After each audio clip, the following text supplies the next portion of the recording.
Yeah, that's of course a very hard question for a young company. But I think our strategic vision is to be one of the leading European cybersecurity companies. We are white labeled, we are B2B2C, we're currently in a niche. Nobody else is able to provide the solution that we are providing, and we want to build on that and want to grab significant market share in the niche we have developed. Yes, our current pipeline is actually very strong. So normally we classify a prospective customer, a lead, when at least a non-compete NDA has been signed. Then we enter a phase of maturity in that whole pitching process, which is called proof of concept. So the client would test our solution. The next stage would be RFP and commercialization stage, where we discuss further details with the client. And then we have this final stage before a contract, which we call close to signing. And that is really the step where we go back and forth and discuss the specific contract with the client. It goes through legal departments. It also takes some time. Overall, that lead pipeline has a significant potential over the next years, and we have more than 100 prospective clients. However, not all of that clients will become customers.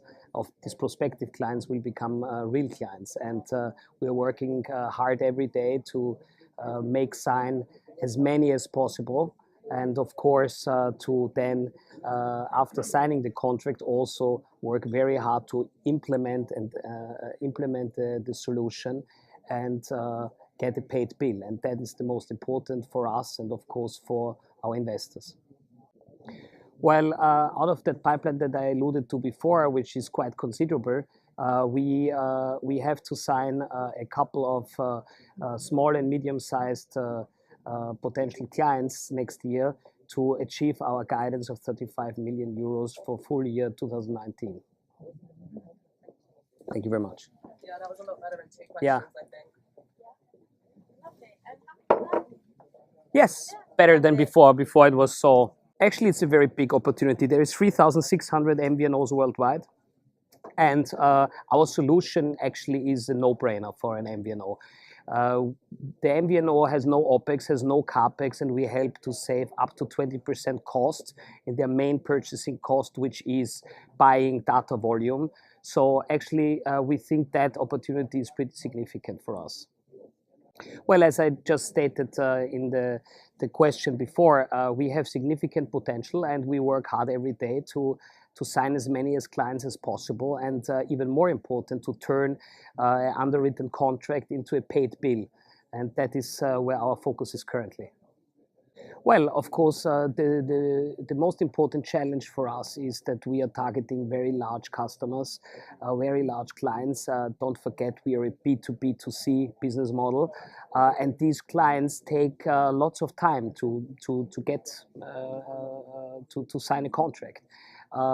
They have many more purchase orders, procurement processes to do. They have lots of large contracts to sign. So our comparatively tiny little solution is not the most important task on the agenda. And we have to never stop and try hardest to basically find our way through that kind of organizations and get them signing our contracts. Yeah, normally we say our vision is to have 40% of revenues out of a classical MNO business, so mobile network operators business, 40% out of mobile virtual network operators, and 20% rest of business lines. We see the banking opportunity significant. However, we see the MNO and MVNO opportunity even more significant. Yeah, I think the 55% is a mixture of the INU margin, which is probably around 30, and the Cyan incremental margin that is as high as above 70. And so 55 is sort of a mixture and is reflecting the fact that the Cyan business is growing faster than the INU business. However, we do not think that that margin looks rich. To the contrary, it's a software margin, and software margins are rich as long as you are operating in a niche and you are the only one there. And for the time being, we are in such a sweet spot, and we hope to, of course, keep that as long as possible. At one point in time, there will be competitors trying to enter that niche because it's so lucrative. But thanks God, for the time being, that's not the case.